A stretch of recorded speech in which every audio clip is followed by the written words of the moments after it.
தேவனுடைய வார்த்தையை கேட்க வந்திருக்கிறவங்களை தேவன் ஆசீர்வதிப்பாராக. இந்த வருடத்திலே கர்த்தரை கனம் பண்ணுகிறவர்களே கர்த்தர் கனம் பண்ணுவேன் என்று சொல்லி இருக்கிறார். ஆகவே எல்லாவற்றிலையும் கனம் பண்ண கற்றுக்கொள்ளுங்கள். அது உங்களுக்கும் உங்கள் குடும்பத்திற்கும் உங்கள் சந்ததிக்கும் ஆசீர்வாதமாக அமையும். ஹல்லேலூயா. நிறைய விஷயங்களை ஊழியரை எப்படி கனப்படுத்துறதுன்னு சொல்லிட்டு 3 செய்தியை பார்த்தோம். இன்றைக்கி 4வது செய்தியும் ஊழியரை கனம் பண்ணக்கூடிய செய்தியை நம்ம பார்க்க போகிறோம். அடுத்த மாதத்தில் வசனத்தை எப்படி கனப்படுத்துகிறது என்று சொல்லி நம்ம பார்க்க போகிறோம். அதற்காக ஆயத்தமாயிட்டு இருக்கேன் நான். சரி, இப்போ 3 விஷயத்தை நம்ம பார்த்தோம். கலாத்தியர் 4:15 உங்கள் கண்களையே பிடுங்கி எனக்கு கொடுக்க கூடுமானால் அப்படியும் செய்திருப்பீர்கள் என்று சொல்கிறார். ரோமர் 16:4 எனக்காக கழுத்தை கொடுத்தவர்கள் என்று சொல்லுகிறார். எபிரேயர் 10:34 தங்கள் ஆஸ்திகளினாலே ஊழியம் செய்தார்கள், கொள்ளையிட கொடுத்தார்கள் என்று சொல்லுகிறார். இங்கே நம்ம எதை செய்தாலும் அவருக்காகவும் அவருடைய சபைக்காகவும் அவருடைய ஊழியருக்காகவும் செய்ய கற்றுக்கொள்ள வேண்டும். அல்லேலூயா. அதுக்கு ஒரு ஆதாரமான வசனத்தை எடுத்துக்கொள்ளலாம். கொலோசியர் 3:24. கொலோசியர் 3:24. எதை செய்தாலும் அதை மனுஷருக்கென்று செய்யாமல் கர்த்தருக்கென்று மனப்பூர்வமாய் செய்யுங்கள். எல்லாரும் படிக்கலாமா? எதை செய்தாலும் அதை மனுஷருக்கென்று செய்யாமல் கர்த்தருக்கென்று மனப்பூர்வமாய் செய்யுங்கள். ஏன் ஆண்டவருக்கு கொடுப்பதை காணிக்கைன்னு சொல்கிறோம் தெரியுமா? ஆண்டவர் கொடுப்பதை ஏன் காணிக்கைன்னு சொல்கிறோம்? அதே போயிட்டு ஸ்கூலில் ஃபீஸ் கட்டுறத பணம் கொடுக்குறத ஃபீஸுன்னு சொல்கிறோம். அதே பணம் இங்கே கொடுக்கும்போது என்னன்னு சொல்கிறோம்? என்னென்னா அங்கே கட்டாயம் அதை செலுத்துன்னு ஒரு சட்டம் போட்டு வாங்கிறதுனால அதுக்கு பேர் என்னது? ஃபீஸு. இங்கே மனசுலேருந்து எப்படி வேணால் கொடுக்கலான்னு சொல்கிறதுனால இதுக்கு பேர் என்னது? ஆஃபரிங், காணிக்கை. அல்லேலூயா. இதுதான் இந்த வசனத்தை நீங்கள் நல்லா புரிஞ்சுக்கணும். நீங்கள் எதை செய்தாலும் அதை மனுஷருக்கென்று செய்யாமல் எப்படி செய்யணுமா? கர்த்தருக்கென்று. எங்கேருந்து எடுக்கணும் காணிக்கையை? இருதயத்திலேருந்து எடுக்கணும். பாக்கெட்லேருந்து எடுக்கிறது easy. We must take our offering from our heart and offer to the Lord. This is the formula to offer a offering to God. இதுதான் காணிக்கை செலுத்துகிறதனுடைய மனநிலை, the attitude of offering. அப்போ இதை நீங்கள் கவனிச்சிங்கன்னா எதை செய்தாலும் அதை மனுஷருக்கென்று செய்யக்கூடாது. மனுஷருக்கு தானே வருது. இப்போ கர்த்தருக்கு கொடுங்கன்னு சொல்கிறோம். அந்த காசு யார் கையில் வருது? ஊழியக்காரன் கையில் தானே வருது. நல்லா கவனிங்க. யார் கையில் தான் வருது? சத்தமாக சொல்லுங்கள். உண்மையாக தானே சொல்கிறேன். மேலே அங்கேயே அனுப்புகிறோம். அங்கே அக்கௌண்ட்டில் போட்டு அங்கே அவனுக்கு என்ன அக்கௌண்ட்டாக இருக்குது அங்கே அனுப்புகிறோம். இல்லை, கிடையாது. அதை மனுஷருக்கு கொடுக்கறதாக நீங்கள் நினைக்கக்கூடாது. ஒரு சபைக்கு கொடுக்கறதாக நினைக்கக்கூடாது. அந்த மனநிலையை குறித்து சொல்கிறார் அவர். இந்த ஆட்டிடியூட்னு சொல்கிறாங்க பாருங்கள், அதுதான் லேட்டிடியூடுக்கு கொண்டு போகும். அந்த மனநிலை தான் உயரத்திற்கு கொண்டு போகும் நம்மளை. என்ன போட்டிருக்கிறதுங்க? எதை செய்தாலும் யாருக்கு செய்யாதீங்க? மனுஷருக்கு கொடுக்குறத. அட பாஸ்டுக்கு கொடுத்துட்ருக்குறோம், சபைக்கு கொடுத்துட்ருக்கோம். அந்த மனநிலையில் கொடுக்காமல் கர்த்தருக்கென்று எப்படி கொடுக்கணுமா? அதை மனப்பூர்வமாய். சிலர்லாம் பார்த்தீங்கன்னா திடீர்னு பார்த்தீங்கன்னா தலரசம் வச்சு கொண்டாந்து கொடுப்பாங்க. அந்த தலரசத்துக்குள்ளே என்ன இருக்கும் தெரியுமா? என்ன இருக்கும்? என்ன இருக்கும்? இந்த தலரசம் அன்பு நிறைஞ்சிருக்கும். சிலர்லாம் கடலைக்காய் கொண்டு வந்து கொடுப்பாங்க, பாஸ்டர் சாப்பிடுங்கன்னு. அந்த கடலைக்காய்க்குள்ளே என்ன இருக்கும்? அது ஒரு 10 ரூபாய் கூட இருக்கலாம். அதில் அன்பு நிறைஞ்சிருக்கும். பாஸ்டர் சாப்பிட்டா நல்லது, பாஸ்டர் இந்த தலரசம் குடித்தா நல்லது, பாஸ்டர் இந்த கிழங்கு இப்படியே நிறைய பேர் கொண்டு வந்து கொடுப்பாங்க. அதை பார்க்கும்போது அதுக்குள்ளே அன்பு நிறைஞ்சிருக்கும். அதனால் அதை வாங்குவேன் நான். எல்லாமே என்னால் வாங்க முடியும். ஏன் சொல்கிறேன்னா, மனப்பூர்வமாய் கொடுக்குற அந்த கொடுத்தலில் தான் இருதயத்திலிருந்து கர்த்தர் உங்களை ஆசீர்வதிப்பார். இந்த பிளஸ்ஸிங் எப்படி வாங்குறதுன்னு கற்றுக்கிடுங்க நல்லா. அல்லேலூயா. இதுதான் இந்த வசனத்தினுடைய சாராம்சம். சரிங்க, இப்போ கவனிங்க. 2 கொரிந்தியரை எடுத்துக்கொள்ளுங்க. 8ஆம் அதிகாரம். எந்த நிலையில் கொடுத்தார்கள்? தேவனுக்கும் சபைக்கும் ஊழியருக்கு எந்த நிலையில் கொடுத்தார்கள் அப்படின்னு சில வசனங்களை நம்ம வேகமாக வாசித்து தியானிக்கலாம். 2 கொரிந்தியரின் புஸ்தகம் 8ஆம் அதிகாரம் நான் கவனிங்க, நான் வாசிக்கிறேன். ஒருவனுக்கு 12ஆம் வசனம், ஒருவனுக்கு மன விருப்பம் இருந்தால், மனசை பற்றி தான் பேசுகிறேன் நான். ஒருவனுக்கு மன விருப்பம் இருந்தால் அவனுக்கு இல்லாததின்படி அல்ல, உள்ளதின்படி அவனுக்கு அங்கீகரிக்கப்படும். ஆண்டவர் உங்ககிட்ட இல்லாததை கேட்கல, இருக்கிறதுல மனப்பூர்வமாக கொடுக்குறோமான்றதான் கேட்குறாரு. அல்லேலூயா. இல்லாதது கேட்கல. எப்போ 1 கோடி ரூபா கொண்டாந்து கொடு, யாரும் கேட்கல. அப்படி யாரும். ஆண்டவர் உங்களுடைய ஆசீர்வாதத்துக்காக, தேவ ராஜ்யத்தினுடைய வளர்ச்சிக்காக, ஊழியருடைய வளர்ச்சிக்காக, சபை வளர்ச்சிக்காக எப்படி கொடுக்கறதா? இல்லாததின்படி இல்லை, இருக்கிறதில் எடுத்து கொடுக்கணும்னா அதுக்கு என்ன வேணும்? மன விருப்பம் வேண்டும். டிசையர் ஆஃப் ஹார்ட் அப்படின்னு சொல்லுவாங்க. இருதயத்தில் ஒரு விருப்பம் வரணும், ஆசை வரணும், கொடுப்பதிலே ஒரு ஆசை, ஒரு உற்சாகம் வரணும். அதை அப்படி கொடுத்துட்டோம்னா பெரிய ஆசீர்வாதம் கிடைக்கும். அல்லேலூயா, அல்லேலூயா. கவனிங்க, எப்படி போட்டிருக்கு? ஒருவனுக்கு மன விருப்பம் இருந்தால் அவனுக்கு இல்லாததின்படி அல்ல, அவனுக்கு உள்ளதின்படியே அங்கீகரிக்கப்படும். சரி, இது யாரை பற்றி சொல்கிறாருன்னா மக்கதோனியா சபையை பற்றி சொல்கிறாரு. 1ஆம் வசனத்தை கவனியுங்கள், 1ஆம் வசனத்தை கவனியுங்கள். அன்றியும் சகோதரரே, மக்கதோனியா நாட்டு சபைகளுக்கு தேவன் அளித்த கிருபை உங்களுக்கு அறிவிக்கிறேன். அவர்கள் மிகுந்த உபத்திரவத்தினாலே சோதிக்கப்படுகையில் கொடிய தரித்திரம் உடையவர்களாய் இருந்தும், எப்பாடா எப்படியா? ஏற்கனவே உபத்திரவம், அடுத்தது என்னது? எப்படியா? கொடிய தரித்திரம். தரித்திரம் புரியுதா? இருந்தும் தங்கள் பரிபூரண சந்தோஷத்தினாலே மிகுந்த உதாரத்துவமாய் கொடுத்தார்கள். அல்லேலூயா. அதனால தான் மக்கதோனியா சபையை கர்த்தர் ஆசீர்வதிச்சார். நெருக்கடிங்க, உபத்திரவம், பஞ்சம், தரித்திரம், வீட்லேயே ஒன்றும் இல்லை, ஆனால் இருக்கிறதெல்லாம் கொண்டு போய் ஆண்டவருக்கு கொடுத்தான் பாருங்க. அதை தான் மன விருப்பத்தின்படி கொடுத்தல். அவனுக்கே இல்லையா, ஆனால் ஆண்டவர் தாராளமாக கொண்டு போய் கொடுத்தாங்க பாருங்க. அதனால தான் இந்த 2 கொரிந்தியர் 8ஆம் அதிகாரத்தில் மக்கதோனியா சபை இடம்பெற்றிருக்கிறது. அவர்கள் அப்படி செய்யலைன்னா மக்கதோனியா சபையை பற்றி 8ஆம் அதிகாரத்தில் இடம்பெற்றிருக்க முடியாது. மேலும் 3ஆம் வசனம் கவனிங்க, மேலும் அவர்கள் தங்கள் திராணிக்கு தக்கதாகவும், இவ்வளோ தாங்க என்னால் முடியும், ஒரு லிமிட் வைங்களா, என்னால் 1000 ரூபா தாங்க முடியும் அப்படின்னு ஒரு லிமிட் எனக்கு இருக்குன்னு வைங்களா. ஆனால் நான் நினைக்கிறேன், ஆண்டவருக்கு தேவை நிறைய இருக்குது, சரி 2000 கொடுக்கலாம் அப்படின்னா திராணிக்கு மிஞ்சின்னு அர்த்தம். திராணிக்கு தக்கதாகவும் திராணிக்கு மிஞ்சியும் கொடுக்க யாருமே சொல்லலை, இப்படி கூட அப்படி கூட சொல்லலை. தாங்களே, மனசை பற்றி தான் நான் பேசுகிறேன் மறுபடியும், தாங்களே மனதுள்ளவர்களாய் இருந்தார்கள் என்பதற்கு நான் சாட்சியாக இருக்குன்னு பரிசுத்த அப்போஸ்தலர் பவுல் சொல்கிறாரு. இப்படி தான் உங்கள் மனநிலை இருக்கணும். உங்களுக்கு ஆசீர்வாதம்னா திஸ் இஸ் த ஆட்டிடியூட், இந்த மனநிலைக்குள் வர வேண்டும். அல்லேலூயா. அவங்க பிக்சர் பண்ணி பார்த்தீங்களா அவங்களாம் எப்படி இருக்கிறாங்க அப்படின்னு சொல்லிட்டு. சரி, அடுத்த வசனத்தை கவனிங்க. தங்கள் உபகாரத்தையும், அப்படின்னா இது கொடுத்தா இது கிடைக்கும்னு அப்படி நினைக்கல. உபகாரத்தையும் பரிசுத்தவான்களுக்கு செய்யப்படும் தர்ம ஊழியத்தின் பங்கையும் நாங்கள் ஏற்றுக்கொள்ளும்படி அவர்கள் எங்களை இன்னைக்கு கொடுத்துட்டு, இவ்வளோ கொடுத்துருக்கோம்ல சபைக்கு, நம்ம சொல்கிறபடி கேட்க மாட்டுறாரு பாஸ்டர். ஆனால் அவங்க தயவு செய்து வாங்கிக்கிங்க, தயவு செய்து வாங்கிக்கிங்க, தயவு செய்து வாங்கிக்கிங்கன்னு கேட்டாங்களாம். அவங்க அங்கே போட்டிருக்கு, அப்படி தானே போட்டிருக்கு. புரியுதா உங்களுக்கு? எப்படி அவங்களுடைய மனநிலை எப்படி இருந்துச்சு? எப்படி இருந்துச்சு மனநிலை? எங்களை மிகவும் காணி கொண்டு வந்துட்டு வாங்கிக்கிங்கன்னு கெஞ்சுறாங்க. அதுதான் ஆதி கால அப்போஸ்தலருடைய செயல்பாடு. அதுதான் ஆதிக்கால விசுவாசனுடைய செயல்பாடு. இப்போ எப்படியெல்லாம் நடக்குதுன்றது நமக்கு தெரியாது.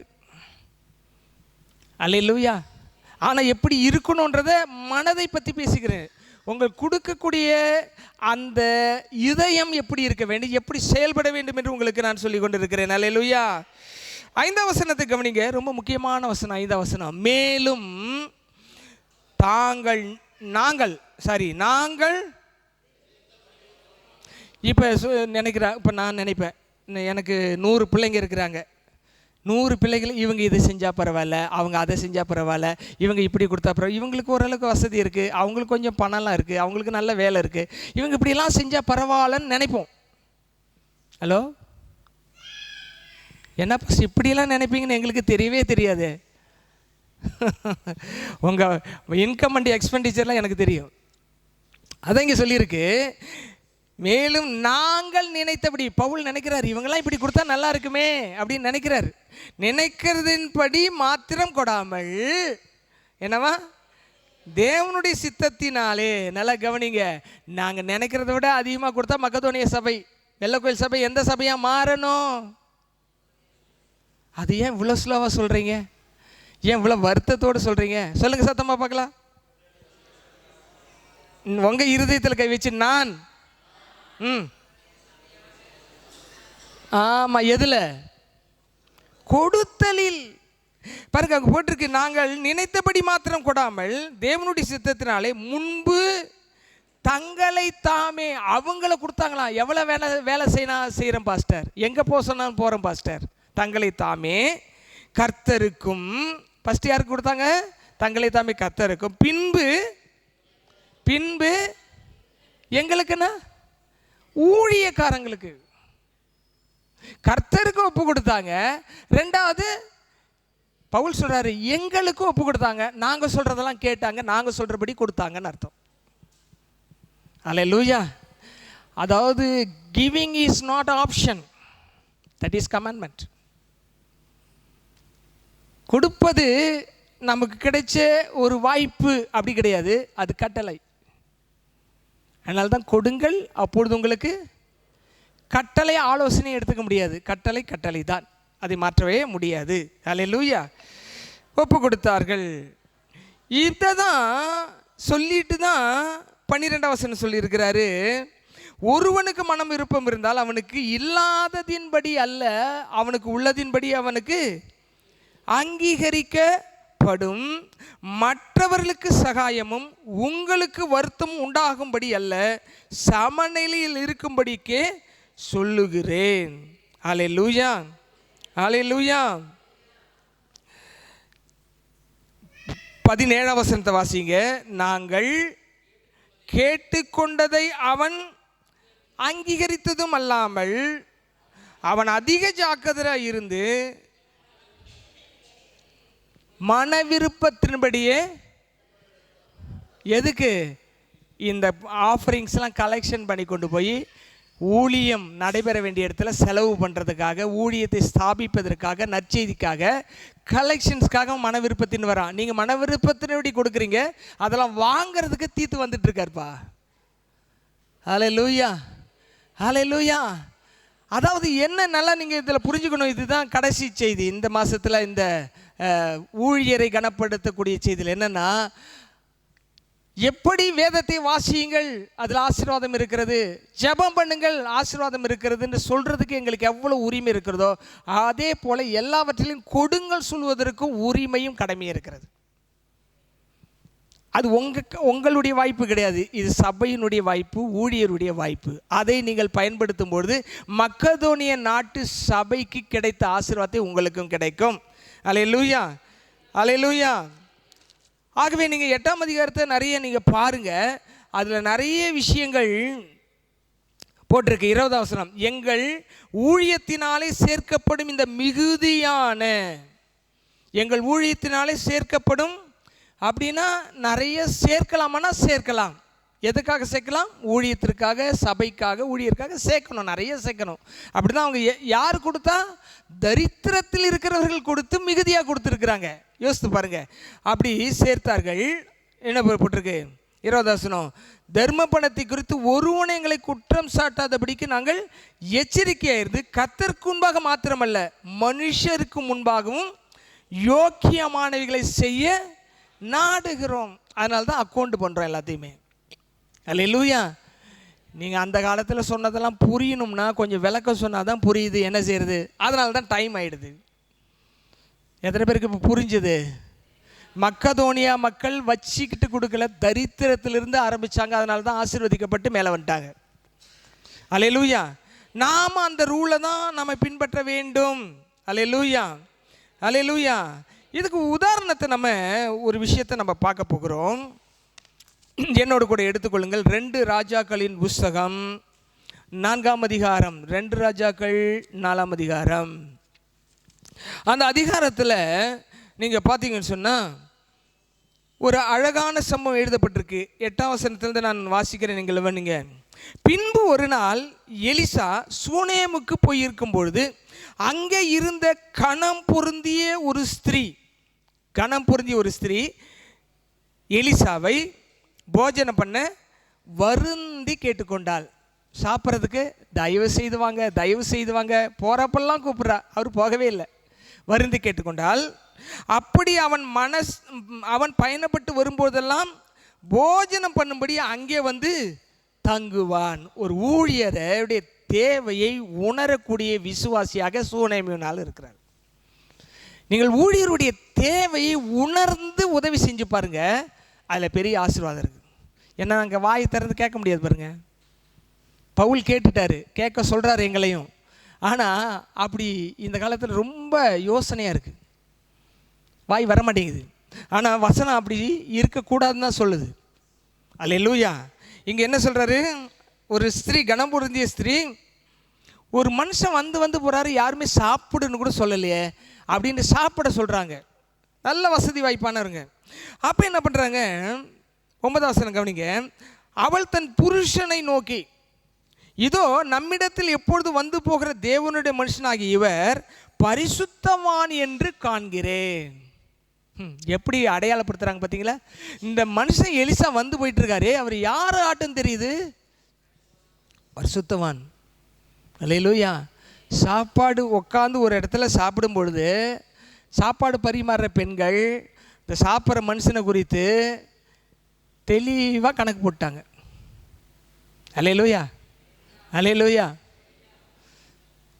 பாருங்க, அந்த அம்மா கண்டுபிடிச்சிட்டாங்க. என்னன்னு கண்டுபிடிச்சிட்டாங்க? இந்த மனுஷன் யாரு? வீட்டுக்காரை பார்த்து சொல்கிறாங்க, இந்த மனுஷன் பரிசுத்தவான்ப்பா.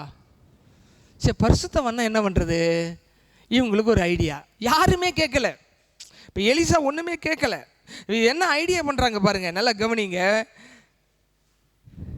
10ஆம் வசனம். நாம் மெத்தையின் மேல், மெத்தைனாக்கா மாடியின் மேல்னு அர்த்தம். ஃபர்ஸ்ட் ஃப்ளோர், மெத்தையின் மேல். மெத்தைனாக்கா பஞ்சு மெத்தை கிடையாதுங்க, இது ஃப்ளோர், ஃபர்ஸ்ட் ஃப்ளோர், முதல் மாடியில் அப்படின்னு வச்சுக்கிடுங்க. ஒரு சிறிய அறை வீட்டை கட்டி அதில் அவருக்கு ஒரு கட்டிலையும் மேஜையும் நாற்காலியும் குத்து விளக்கையும் வைப்போம், அவர் நம்மிடத்தில் வரும்பொழுது அங்கே தங்கலாம் என்றால். எப்படி பாருங்க கனப்படுத்தியிருக்காங்கன்னு. ஒரு நம்ம என்ன பண்ணுவோம்? ஒரு வீடு அவருக்கு கட்டுவோம், வரும்பொழுதெல்லாம் ஊழியத்துக்கு வராரு, தங்கட்டும். அவர் கொஞ்சம் இளைப்படுற மாதிரி ஒரு சின்ன கட்டல் செய்வோம், ஒரு டேபிள் செய்வோம், ஒரு சேர் செய்வோம், ஒரு குத்து விளக்கு வைப்போம். அவர் வந்து அந்த தோல் சுருளை பிரித்து படித்து நமக்கு பிரசங்கம் பண்ணிட்டு போட்டோம். ஒரு தேவனுடைய மனுஷனுடைய தேவையை உண்மையாகவே உணர்கிறவர்கள் தான் உண்மையாய் தேவனை நேசிக்கிறவர்கள். அல்லேலூயா, அல்லேலூயா. அப்ப இங்க தேவனுடைய ராஜ்யத்தை கட்டுகிற ஏராளமான ஊழியர்கள் இருக்கிறார்கள். அவர்கள் சார்பாக உங்களுக்கு சொல்ற விஷயம் என்ன தெரியுமா? என்னைக்கு நம்ம தேவை ஒன்று இருக்கும் பொழுது அந்த தேவை அவருக்கு ஃபஸ்ட்டு இருக்குதான்னு நம்ம உணரணும். ஏன்னா எல்லாருக்குமே நிறைய தேவை இருக்குது. நாங்களும் மனுஷராக இருக்கனால எங்களுக்கு எல்லா தேவைகளும் இருக்குது. அந்த தேவையை உணர்கிறவர்களாக இருக்கணும்னா எப்படிப்பட்டவங்க உணர முடியும்னா, செபிக்கிறவர்கள் உணர முடியும், நேசிக்கிறவர்கள் உணர முடியும். அல்லேலூயா. நல்லா சில சமயத்தில், நெருக்கடியான சமயத்தில் எதிர்பாராத விதத்தில் கேட்காமலே கொண்டு வந்து கொடுத்தவர்கள் இருக்கிறாங்க இதே சபையில். அது எனக்கு பெரிய ஆச்சரியம் உண்டாக்கியிருக்கு. ஏன்னா அவங்க நேசிக்கிறாங்க, தேவையை உணர்றாங்க, ஆகவே சொல்லாமலே செயல்படுறாங்க. இதுதான் கொடுக்கும் மனநிலையின் அடையாளம். அல்லேலூயா, அல்லேலூயா. இப்போ இவர் வேண்டான்னு சொன்னாரா? வேணும்னு அவர் என்ன செய்தார்? அதை ஏற்றுக்கிட்டார். யாருக்காக கட்டுறாங்க? யாருக்காக கட்டுறாங்க? அந்த பரிசுத்தமான ஊழியருக்காக கட்டுறாங்க. அறை வீட்டை கட்டுறாங்க. எவ்வளோ செலவாகும் யோசித்து பாருங்கள். ஒரு வீடு கட்டி அதுக்குள்ள டேபிளை, மர டேபிளை கொண்டு வந்து போட்டு, அதுக்கு டேபிளை செஞ்சு, விளக்கை கொண்டு வந்து வச்சு, ஒரு கட்டளை செஞ்சு, அதுக்கு ஒரு மெத்தையை போட்டு, இப்போ ஊழியர் வந்தால் படுத்து ரெஸ்ட் எடுக்கட்டோன்னுனாக்கா எத்தனை 1000 செலவாயிருக்கும் பாருங்கள். அவங்க ஒரு தேவையை உணர்றாங்க. ஒரு ஊழியருக்கு ஒரு தேவை இருக்குது.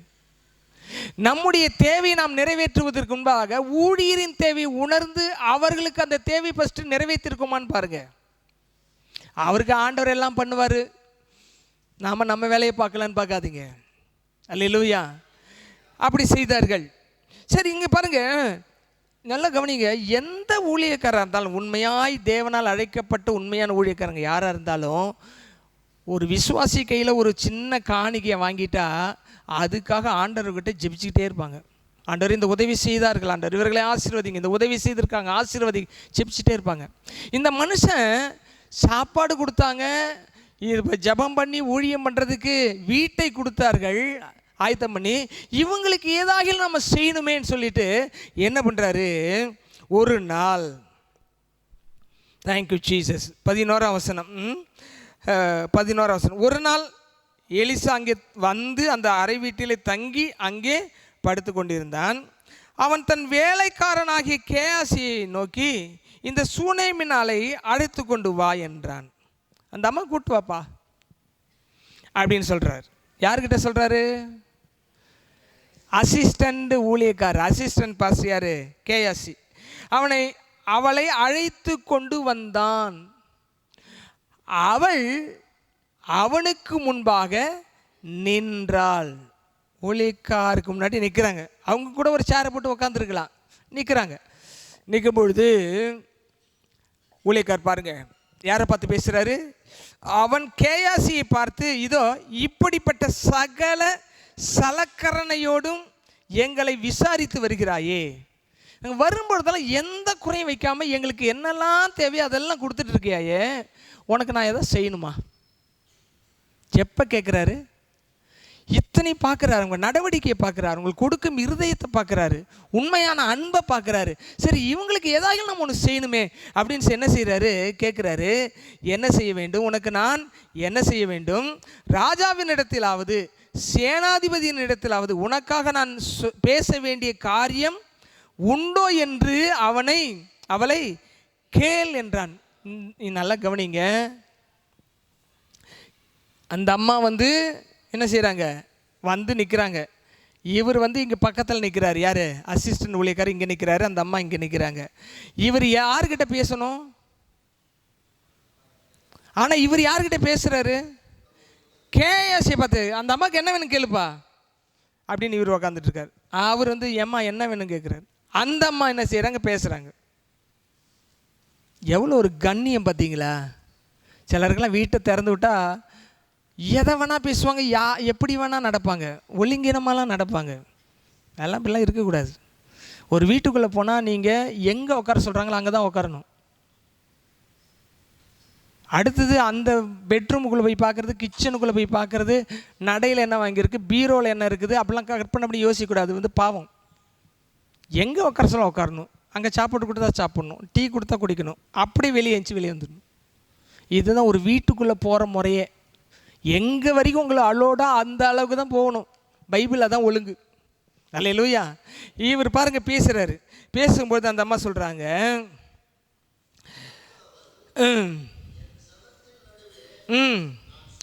என் ஜனத்தின் நடுவே நான் சுகமாக இருக்கேன், எனக்கு ஒரு குறையும் இல்லை, எனக்கு கனம் பொருந்திய ஸ்திரீ, எல்லாமே இருக்குது, நான் நல்லா இருக்கேன், ஒன்றும் பிரச்சனை இல்லை, எனக்கு ஒரு குறையும் இல்லை. சரி, மறுபடியும் பாருங்க, கேஎஸ்ஐ பார்த்து எலிசா கேட்குறாரு, அவளுக்கு செய்ய வேண்டியது என்னவென்று கேஎஸ்ஐ அவன் கேட்டதற்கு மறுபடியும் கேஎஸ்ஐ பார்த்து தான் பேசுகிறாரு. அந்த அம்மா முகத்தை பற்றி பேசலை. ஹலோ, இன்றைக்கி உலகம் எப்படி போயிட்டுருக்கு தெரியுமா? எதிர்ப்பாளரோடு ஒன்றுமே சொல்கிறதுக்கு இல்லை, ரொம்ப மோசமாக போயிட்டுருக்கு, ரொம்ப மோசமாக போயிட்டுருக்கு. மன வேதனையோடு நான் சொல்கிறேன், உங்கள் வாழ்க்கை துணையை தவிர இது யாரோடு எந்த பேச்சுவார்த்தையோ எந்த காலோ வச்சுக்காது. எந்த வீடியோ காலோ ஆடியோ காலோ சாட்டோ வாட்ஸ்அப்பில் பண்ணுறதோ இன்ஸ்டாகிராமில் பண்ணுறதோ டெலகிராமில் பண்ணுறதோ வச்சுக்காதீங்க தயவுசெய்து. இங்கே ஒரு எலிசாவை பாருங்கள், மனுஷனை பரிசுத்தவான்னு காண்கிறேன்னு சொன்னார் பாருங்க. அந்த பரிசுத்தவனும் அந்த அம்மா முகத்தை கூட பார்த்து பேசலை. அதனால தான் அந்த அம்மா என்னன்னு பேர் வச்சாங்க அவருக்கு. நம்ம என்ன செய்கிறோம்? அதெல்லாம் எங்கள் மாமாங்க அவர், அதெல்லாம் ஒன்றும் பிரச்சனை இல்லைங்க, அவர் அப்பா மாதிரிங்க, அவர் அண்ணன் மாதிரிங்கன்னு சொல்லிட்டு கண்ட குப்பைகளை கொட்டுறோம், இருதயத்திற்கு எல்லாத்தையும் கொட்டுறோம். அது கடைசியில் குடும்பத்தை அழிச்சு போட்டுரு. இந்த மனுஷன் பாருங்க, 2வது முறையும் அப்படி தான் பேசுகிறார், 3வது முறையும் அப்படி தான் பேசுகிறார். கேஎஸ்சி பார்த்து பேசுகிறார், அந்த அம்மா பார்த்து பேச மாட்டார். எதிர்ப்பாளரோடு உள்ள தொடர்பில் ரொம்ப ஜாக்கிரதையாக இருக்கணும். உங்கள் கண்கள் யாரையும் வேட்டையாடக்கூடாது, உங்களையும் யாரும் வேட்டையாட யாருக்கண்ணுக்கு அனுமதிக்கக்கூடாது. கண்களை குறித்து ஜாக்கிரதையாக இருக்கணும். எதை வேணால் பார்க்கலாம், மொபைல் வந்துருச்சு, எதை வேணால் பார்க்கலாம், கண்டதையும் பார்த்துட்டு இருந்தீங்கன்னா பரிசுத்தம் கெட்டு போயிடும். இந்த மனுஷன் பாருங்கள், அவளுக்கு செய்ய வேண்டியது என்னவென்று கேசி அவன் கேட்டதற்கு அவளுக்கு பிள்ளை இல்லை, அவள் புருஷனும் பெரிய வயதுல என்ற முடிஞ்சு போச்சு. இனி புள்ள பெற்றுக்கிற வாய்ப்பு இல்லை. நம்ம கொஞ்சம் இளம் வயசு, அவர் வயசாகி போச்சு, அவ்வளோதான். அவர் ரிட்டைர்மெண்ட்டு, ஒன்றும் இல்லை. இங்கே பாருங்கள், ஒரு சாப்பாடு போட்டதுக்கு, ஒரு வீட்டில் தங்க வச்சதுக்கு ஏதாவது ஒன்றை செய்யணும்னு அந்த பரிசுத்தவான் விரும்புகிறாரு. ஆனால் முடியாத ஒரு விஷயமாக ஒன்று இருக்குது. அது சயின்டிஃபிக்கலாக மெடிக்கல் ரீதியாக நடக்க வாய்ப்பே இல்லை. நல்லா கவனிங்க. ஊழியர் எதுக்கு தெரியுமா? உங்கள் வாழ்க்கையில் முடியாததை முடிய வைக்கிறது தான் தேவ சமூகத்தில் நிற்கிறார். கணம் பண்ணக்கூடியவர்கள் அதை ஆசீர்வாதத்தை வாங்கிக்குவாங்க. இங்கே கவனிங்க, என்ன போட்டிருக்குன்னு சொன்னால், அப்பொழுது அவன் அவளை கூப்பிடு என்றான்.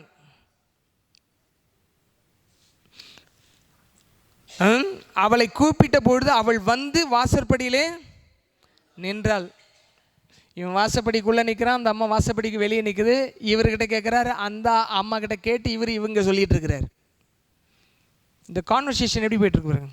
இந்த இன்டர்வியூக்கெலாம் போகும்பொழுது எப்படி உக்காரணும், எந்த ஆங்கிளில் உக்காரணும், இன்டர்வியூ பண்ணுறவங்க எப்படி உக்காரணும், இன்டர்வியூக்கு வந்தவங்க எப்படி உக்காரணும்லாம் ஒரு போஸ்டர்லாம் இருக்குது, பாடி லாங்குவேஜ்லாம் இருக்குது. இங்கே பாருங்கள், எப்படி ஒரு போஸ்டர் இங்கே நிற்க வச்சுருக்கிறாரு. வீட்டு உள்ளே யார் நாட் அலவுடு, ஒரு பிரம்மச்சாரி, ஒரு தீர்க்கதரிசி அசிஸ்டன்ட் வச்சுருக்காரு. அந்த அம்மா அங்கே நிற்கிறாங்க, கூப்பிட்டு கேட்குறாரு. அந்த அம்மா வர சொல்லனா வாசப்படியில் வந்து நிற்கிறாங்க. சொல்கிறாரு, இங்கே பாருமா, ஒரு கரெக்டான ஒரு குறிப்பிட்ட நாள் வரும், உனக்கு ஒரு குழந்தை கிடைக்கும். வாய்ப்பே இல்லைன்னு யாருக்கு தெரியும்? புருஷனால் முடியுமா முடியாதாமான்னு சொல்லிட்டு யாருக்கு தெரியும்? ஒய்ஃபுக்கு கண்டிப்பாக தெரியும். அந்த அம்மா என்ன சொல்கிறாங்க பாருங்க, அப்பொழுது அவன் ஒரு பிராண உற்பத்தி காலத்திட்டத்தில் ஒரு குமாரனை அணைத்து கொண்டிருப்பாய் என்றான். அதற்கு அவள், ஏது தேவனுடைய மனுஷனாகிய என் ஆண்டவனே, உமது அடியாளுக்கு அபத்தம் சொல்ல வேண்டாம் என்றார். பொய் சொல்லாதீங்கன்றான். Because it is not possible.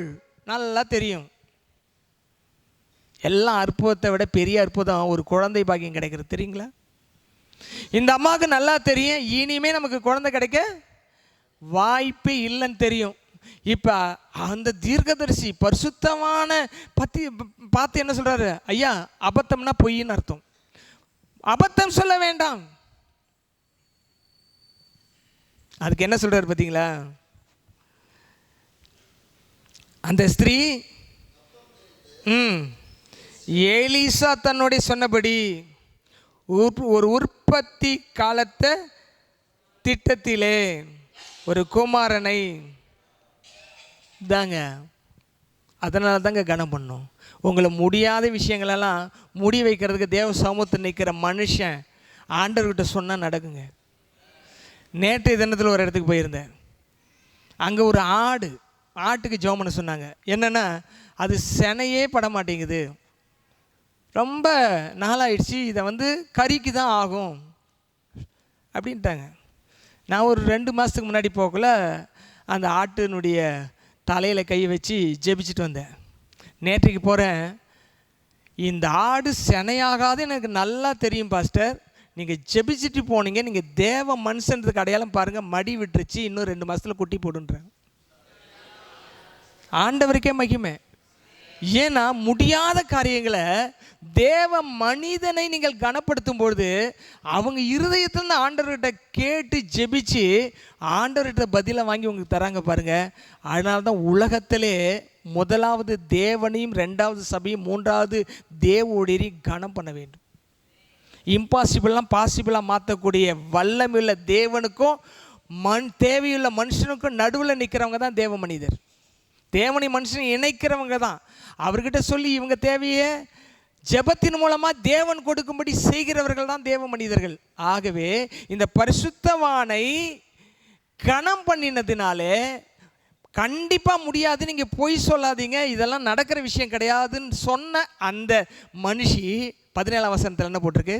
அவள் கற்பம் தரித்து ஒரு குமாரனை பெற்றாள்.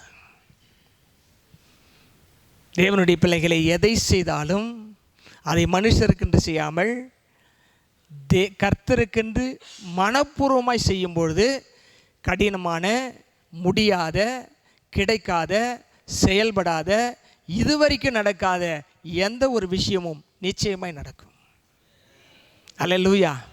எத்தனை பேர் அதுக்கு ஒப்பு கொடுக்குறீங்க? இன்னைக்கு நான் என்னுடைய தேவையை நான் சந்திக்கிறதுக்கு முன்னாடி, எனக்குன்னு ஒரு ஆசீர்வாதம் கேட்டேன், அதை நான் பெற்றுக்கொள்றதுக்கு முன்னாடி அது என் ஊழியக்காரருக்கு இருக்கான்னு பார்ப்பேன், அவருக்காக நான் ஜெபிப்பேன், அவருக்காக நான் செயல்படுவேன். அப்பொழுது கர்த்தர் முடியாத காரியங்களை எனக்கு முடி வைப்பார்.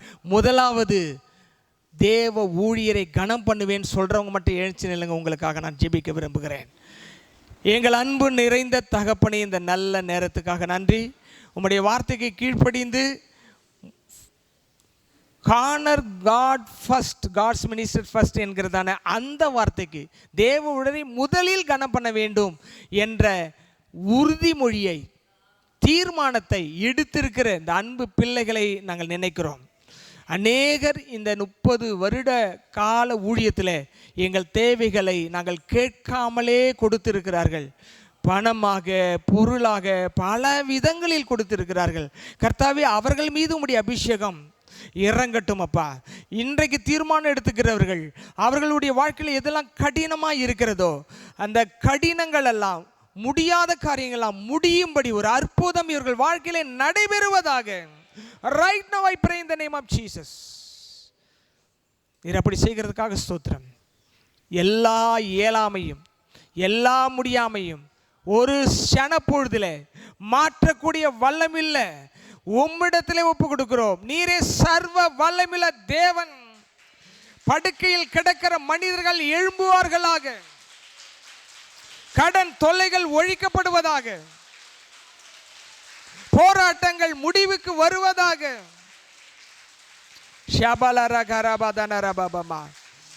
தடைப்பட்ட திருமணங்கள் நடைபெறுவதாக, காணப்படுகிற வழக்குகள் தீர்க்கப்படுவதாக. இது முடியாது முடியாது முடியாது, எப்படி இது முடியும் என்று நினைக்கிற விஷயங்கள் கனம் பண்ணுவதனால் முடியும் என்ற அந்த செயலுக்குள்ள நம்முடைய பிள்ளைகள் வந்ததுக்காக உமக்கு ஸ்தோத்திரம். இன்றைய நாளில் இதுவரைக்கும் நடக்காத விஷயங்கள் அவர்கள் வீட்டுக்குள்ளே நுழையும் பொழுது, ஓ ரபா ஷகபா ரபா, அவர்கள் வீட்டுக்குள் நுழையும் பொழுது பரிசுத்த தூதர்கள் அவர்கள் வீட்டுக்குள் நுழையட்டும். அந்தகார வல்லமைகள் உடைக்கப்படட்டும், சாபங்கள் உடைக்கப்படட்டும், பில்லி சூனியங்கள் உடைக்கப்படட்டும், மந்திரவாதங்கள் ஒழிக்கப்படட்டும், வியாதிகள் ஒழிக்கப்படட்டும், தரித்திரங்கள் ஒழிக்கப்படட்டும், அசுத்தங்கள் ஒழிக்கப்படட்டும். அற்புதம் செய்வீராக, அற்புதம் செய்வீராக, அற்புதம் செய்வீராக. Receive it in the name of Jesus.